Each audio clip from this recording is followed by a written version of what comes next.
qu'il est professeur de mathématiques et malgré ses charges de président de la République, il continue à donner des cours de mathématiques à l'université de Bonn.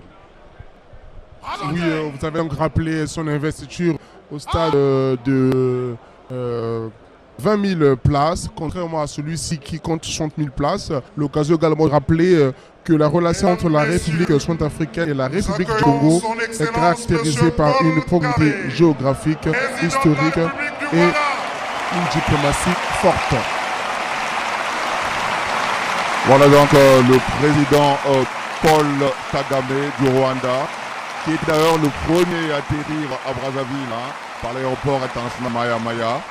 Il vient donc rehausser de par sa présence l'éclat de sa cérémonie, mais aussi témoigner de l'amitié du peuple rwandais au peuple congolais.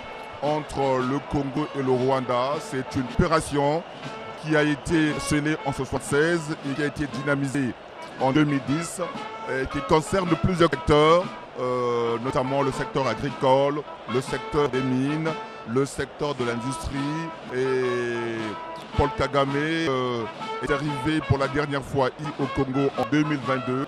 C'était donc à Oyo, au cours d'un séjour de 72 heures. Il a eu un tête-à-tête avec le président Denis Sassou Nguesso pour réaffirmer justement cette coopération dynamique entre le Congo et le Rwanda dans plusieurs secteurs. Et ce séjour s'était soldé par l'adresse du président rwandais au Parlement congolais réuni en congrès. Voilà, nous venons de suivre l'arrivée du président de la République rwandaise, Paul Kagame, chef d'État avec qui le président Denis Sassou Nguesso